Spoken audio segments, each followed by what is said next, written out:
Good evening everyone. Last class में हमने acid की प्रॉपर्टी और उससे रिलेटेड कुछ एक्टिविटीज़ हमने पढ़ा था।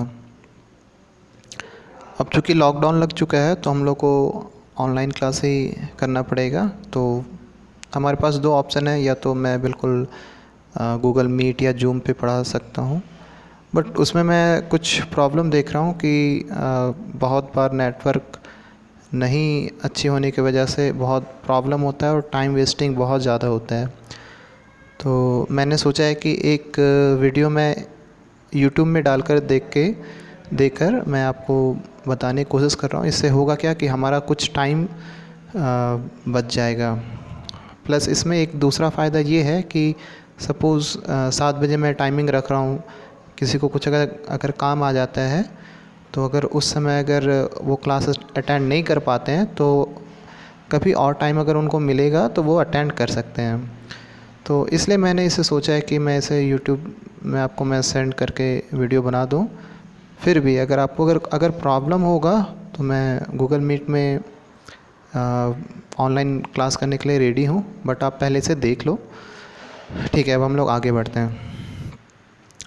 तो आपको पता होगा लास्ट क्लास में मैंने बताया था कि जो एसिड होता है, ठीक है, हर एक एसिड के पास उसके पास क्या होता है, H+ आयन होता है। ठीक है, अब ये H+ आयन को हम लोग हाइड्रोनियम आयन भी कहते हैं।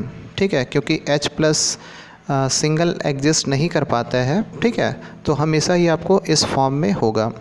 तो यहाँ पे हम लोग बेसिक जो डिफरेंस एसिड और बेस में हम देखेंगे तो इसमें हम देख सकते हैं कि एसिड के पास हर एक एसिड के पास H+ आयन होता है जब वो वाटर में होता है। ठीक है, उसी तरीके से हर एक बेस जब वो वाटर में होगा तो उसके पास क्या होगा, OH- आयन होगा। ठीक है, एसिड का हमने H+ आयन पिछले क्लास में हमने देख लिया था। हम लोग यहाँ पर बेस का देखते हैं। तो सबसे पहले आप एग्जांपल देख लो, ये है आपका सोडियम हाइड्रोक्साइड। ठीक है, इसे जब हम पानी में या वाटर में जब हम इसे डालेंगे तो यहाँ देखो ये आपका डिसोसिएट हो जाएगा Na+ एक्वस फॉर्म में और OH- एक्वस फॉर्म में।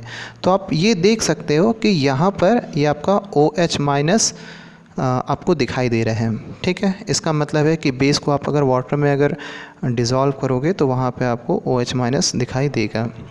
सिमिलरली KOH, ये आप जिसे हम लोग पोटेशियम हाइड्रोक्साइड कहते हैं, इसको भी आप अगर वाटर में डालोगे तो यहाँ पे आप देख सकते हो K+ जिसको हम लोग कैटायन कहते हैं, OH- जिसे हम एनायन कहते हैं, तो यहाँ भी आपको OH- दिखाई दे रहा है।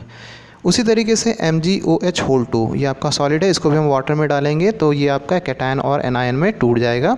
और यहाँ भी आप देख सकते हो, यहाँ भी आपका OH- दिखाई दे रहा है। तो इस तरीके से हम देख सकते हैं कि जब आप एसिड को वाटर में डालोगे तो H+ आयन का फॉर्मेशन होता है, जबकि बेस को अगर आप वाटर में डालोगे तो OH- का फॉर्मेशन होता है। ठीक है, एक चीज़ मैं आपको और बताना चाहता हूँ कि सभी बेसिस जो होते हैं वो वाटर में सॉल्युबल नहीं होते हैं। ठीक है ना, तो जो भी बेसिस जो वाटर में सॉल्व होते हैं सिर्फ उन बेस को हम कहते हैं एल्कलीज़। ठीक है, एक बार फिर से मैं बता रहा हूँ कि जो बेसिस वाटर में सॉल्युबल होते हैं उसी को हम कहते हैं एल्कलीज़। तो आप एक तरीके से आप इसे ऐसे देख सकते हो कि जितने भी एल्कलीज़ होते हैं वो बेस होते हैं। ठीक है, बट सभी बेसिस एल्कलीज़ हों ऐसा कोई ज़रूरी नहीं है। नेक्स्ट आते हैं कि जिस तरीके से आपका बेस जो एसिड था, एसिड आपका स्ट्रॉन्ग एसिड होता था और वीक एसिड होता था, उसी तरीके से बेस भी हैं। ठीक है, तो यहाँ आप देख सकते हो कि कुछ आपका स्ट्रॉन्ग बेस के एग्जांपल दिए गए हैं। जैसे आपका दिया गया lithium hydroxide, sodium hydroxide, potassium hydroxide, rubidium hydroxide, barium hydroxide. ठीक है, तो ये सब जितने भी हैं ये सब क्या है, ये स्ट्रॉन्ग बेसिस हैं। अगर वीक बेसिस की बात करें तो यहाँ पे आप देख सकते हो कि एक आपका है NH4OH, ठीक है, ammonium hydroxide, zinc hydroxide, aluminium hydroxide और एक आपका है आयरन हाइड्रोक्साइड। यहाँ पे ये गलती से इस जगह पे लिखा गया, ये यहाँ पे होगा। अब हम लोग यहाँ पे देखते हैं एल्कलीज़ के कुछ एग्जांपल देख लेते हैं। एल्कलीज़ मैंने आपको बताया है कि वैसे बेस जो आपका वाटर में सॉल्युबल हो वैसे बेस को हम एल्कलीज़ कहते हैं। तो एल्कलीज़ का दो एग्जांपल आप देख लो, सोडियम हाइड्रोक्साइड और एक आपका है कैल्शियम हाइड्रोक्साइड। तो इस तरीके से आपका एसिड बेस ख़त्म हुआ है और अब हम लोग देखेंगे सॉल्ट। आप अगर प्रीवियस ईयर क्वेश्चन को आप अगर उठा कर देखो तो सॉल्ट मुझे लगता है कि इस पूरे टॉपिक का 75% क्वेश्चन कवर करता है। तो आप सॉल्ट पे बहुत ज़्यादा मतलब फोकस करना, क्योंकि एसिड बेस सॉल्ट आपने 7-8 में भी पढ़ा है, बट सॉल्ट जो है वो आपका बिल्कुल नया है और इसी पे सीबीएसई जो होता है वो ज़्यादा फोकस करता है। ठीक है, हालांकि मैं इससे जो भी रिलेटेड क्वेश्चन होगा मैं नेक्स्ट क्लासेस में आपको मैं कराऊंगा, बट मैं आपको पर्सनली सजेस्ट कर रहा हूँ कि आप इस टॉपिक में आप सॉल्ट पे ज़्यादा कंसंट्रेट करना। ठीक है, तो आपको अगर न्यूट्रलाइजेशन रिएक्शन अगर याद होगा तो आप देखना कि एसिड और बेस जब भी आपका रिएक्ट करता है तो सॉल्ट का फॉर्मेशन होता है। ठीक है, तो अभी आप ये देखो, जैसे आपका सॉल्ट का कुछ एग्जांपल यहाँ पे दिया गया है, तो ये आप देख सकते हो। सॉल्ट जैसे आपका है, कोई भी सॉल्ट हो सकता है, जैसे क्लोराइड सॉल्ट हो सकता है, नाइट्रेट सॉल्ट हो सकता है, सल्फेट सॉल्ट हो सकता है, कार्बोनेट सॉल्ट हो सकता है, ठीक है, फॉस्फेट सॉल्ट हो सकता है। तो क्लोराइड का जो सॉल्ट होगा वो किस एसिड से मिलेगा, तो हाइड्रोक्लोरिक एसिड से मिलेगा। ठीक है, उसी तरीके से ये आपका देखो, नाइट्रिक एसिड से आपको नाइट्रेट मिल जाएगा, सल्फ्यूरिक एसिड से सल्फेट मिल जाएगा, कार्बोनिक एसिड से कार्बोनेट मिल जाएगा और फॉस्फोरिक एसिड से फॉस्फेट मिलेगा। ठीक है, अब हम लोग आते हैं नेक्स्ट।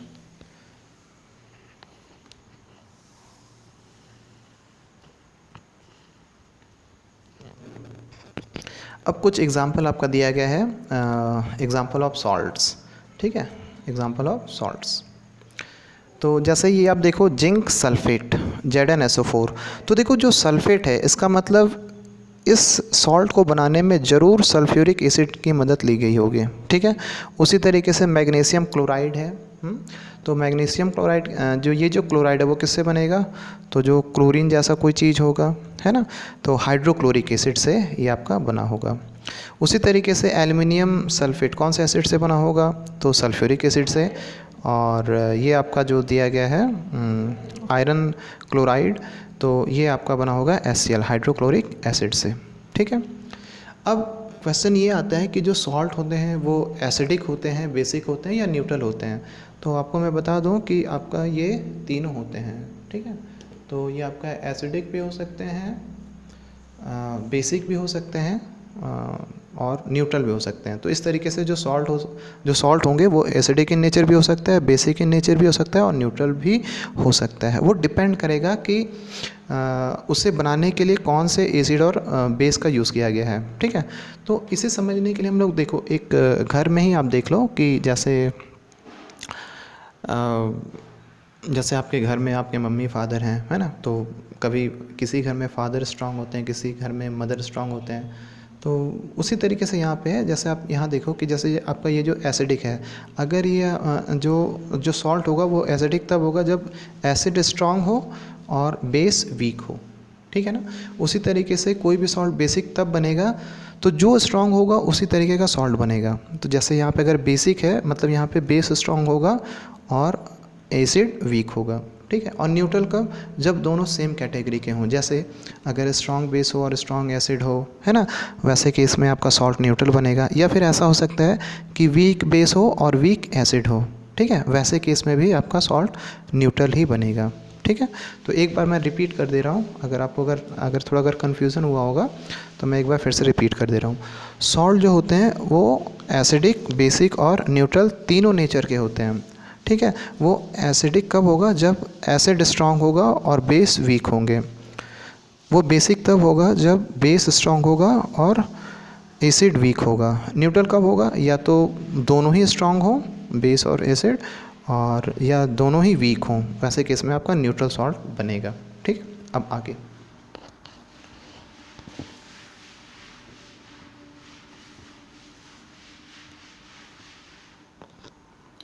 अब आप यहाँ पे देख सकते हैं कि ये जो सॉल्ट होते हैं उसका यूज़ बहुत जगह होता है। जैसे हम जो सॉल्ट खाते हैं जो NaCl है, ठीक है, उसका यूज़ देखो कहाँ कहाँ पर है। जैसे अगर इससे आप अगर कॉमन सॉल्ट है तो फैक्ट्री में सॉल्ट का यूज़ कहाँ कहाँ किया जाता है। तो सबसे पहले आप देखो सोडियम हाइड्रोक्साइड है, बेकिंग सोडा है, वॉशिंग सोडा है, ब्लीचिंग पाउडर है। आपने जो आपका पहला चैप्टर है उसमें मैंने कुछ फार्मूला लिखाया होगा बेकिंग सोडा का, वॉशिंग सोडा का, ब्लीचिंग पाउडर का, है ना। ये सब का फार्मूला आप उस टॉपिक में आप देख लेना, ठीक है। तो सबसे पहले हम लोग देखते हैं कि इंडस्ट्री में जो आपका सोडियम हाइड्रोक्साइड बनता है वो आपका कैसे बनता है, ठीक है।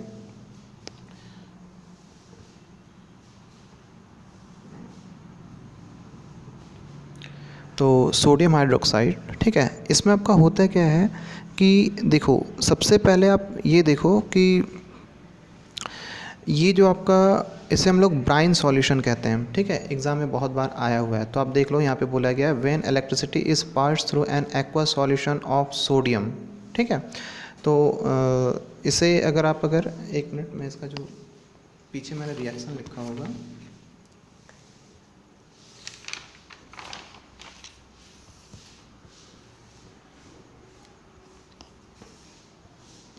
इस जगह पे सोडियम क्लोराइड होना चाहिए,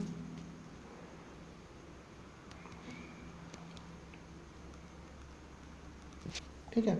तो when electricity is pass through an aqua solution of sodium chloride, ठीक है। तो सोडियम क्लोराइड सपोज आपका वाटर है, उसमें आप नमक अगर मिला लो, तो अगर आप उस सोडियम क्लोराइड के एक्वा सॉल्यूशन में अगर इलेक्ट्रिसिटी अगर पास कराओगे, ठीक है, तो उसमें आपका होगा क्या कि वो जो सोडियम क्लोराइड है वो डिकम्पोज हो जाएगा सोडियम हाइड्रोक्साइड में, ठीक है। और इस पूरे प्रोसेस को हम कहते हैं क्लोर एल्कली प्रोसेस, ठीक है, क्लोर एल्कली प्रोसेस, ठीक है। अब हम लोग आगे देखते हैं क्यों कहते हैं इसे क्लोर एल्कली प्रोसेस। इसका जवाब इधर है।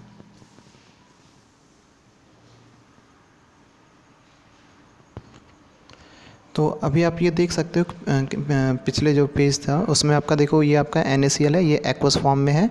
इससे हम लोग वाटर में मिला दिए हैं और इससे हम लोग इलेक्ट्रिसिटी पास करवाएंगे। तो आप देखो यहाँ पे ये जो प्रोडक्ट है, इधर जगह नहीं था तो मैंने इस तरीके से लिखा है। तो ये आपका है सोडियम हाइड्रोक्साइड, क्योंकि हमें सोडियम हाइड्रोक्साइड ही बनाना था। ये देखो ये हम लोग सोडियम हाइड्रोक्साइड बना रहे थे, है ना। तो हम लोग यहाँ पे सोडियम हाइड्रोक्साइड इस जगह पे ये सोडियम हाइड्रोक्साइड बना रहे हैं और ये आपका क्लोरीन है और ये आपका H2 है, ठीक है। अब हम लोग देखते हैं इसे हम लोग क्लोर एल्कली प्रोसेस क्यों कहते हैं, ठीक है। तो यहाँ देखो क्लोर का मतलब होता है क्लोरीन, यहाँ आपको क्लोरीन मिला है ये, है ना। और एल्कली मतलब सोडियम हाइड्रोक्साइड, ठीक है। सोडियम हाइड्रोक्साइड आपका वाटर में सॉल्युबल होता है, इसलिए हम लोग इसे एल्कली कहते हैं। तो क्लोरीन और सोडियम हाइड्रोक्साइड के फॉर्मेशन के चलते इस पूरे रिएक्शन को हम कहते हैं क्लोर एल्कली प्रोसेस, ठीक है।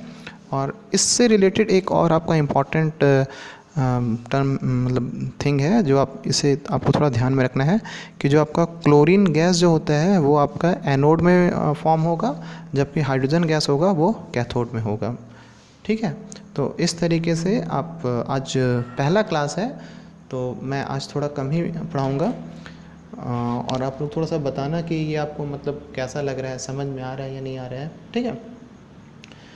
और इससे रिलेटेड हम लोग कुछ क्वेश्चन अभी हम लोग कर लेते हैं। अगर थोड़ा ये समझ में आया है तो आप इसका आंसर आप बता सकते हैं। जैसे आपका पहला जो क्वेश्चन है,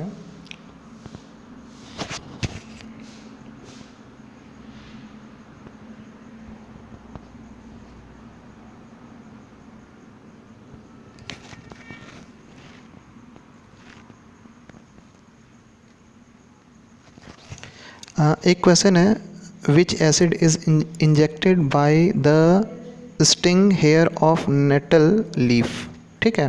आपको बोला गया कि जो नेटल लीफ होता है, ठीक है, जो आपका नेटल लीफ होता है उसमें आपका कौन सा एसिड होता है। तो इसका आंसर हो जाएगा मिथानोइक एसिड, ठीक है। फिर एक आपका क्वेश्चन है so that non metallic oxide are acidic in nature with the help of chemical equation. तो पिछले क्लास में मैंने आपको बताया था कि जो आपका मेटेलिक ऑक्साइड होता है, ठीक है, तो वो आपका बेसिक ऑक्साइड होता है, बेसिक इन नेचर होता है, जबकि आपका नॉन मेटेलिक ऑक्साइड होता है वो एसिडिक इन नेचर होता है। तो ये आपको प्रूफ करना है कि आपका जो नॉन मेटेलिक ऑक्साइड होता है वो एसिडिक इन नेचर होता है। तो इसे हम लोग कैसे बता सकते हैं, तो यहाँ पे आप देख लो। तो सबसे पहले सपोज़ कि आप कोई भी एक नॉन मेटेलिक ऑक्साइड आप ले सकते हो। सपोज़ आप कार्बन डाइऑक्साइड ले लो, ठीक है। अगर ये आपका कार्बन डाइऑक्साइड है, ये आपका नॉन मेटेलिक ऑक्साइड हो गया, ठीक है। और यहाँ पे सपोज़ कि एक आप यहाँ पे OH(2), ये आपको पता है ये बेस है ना, ये बेस है। जब आप इसे रिएक्ट कराओगे तो आपका फॉर्मेशन होगा CaCO3 प्लस H2O, ठीक है ना। तो अभी आप ये देख सकते हो कि CaCO3 क्या सॉल्ट है, ये आपका वाटर है, ठीक है ना, और ये आपका बेस है। तो आपको पता है कि ये जब सॉल्ट है, ये आपका वाटर है, तो सॉल्ट और वाटर आपका फॉर्मेशन कब होता है, जब ये रिएक्शन आपका बेस और एसिड का होता है ना। तो जब ये बेस है, इसका मतलब साफ़ है ना कि ये आपका क्या होगा, एसिड होगा। तो इस तरीके से आप केमिकल रिएक्शन को दिखाकर आप बता सकते हो कि जो आपका नॉन मेटेलिक ऑक्साइड जो होता है वो एसिडिक इन नेचर होता है, ठीक है। तो आज इतनी ही क्लास रख रहे हैं, ठीक है। कल हम लोग फिर से एक दूसरा क्लास हम लोग करेंगे और उसमें हम लोग थोड़ा सा लंबा क्लास रखेंगे। Thank you.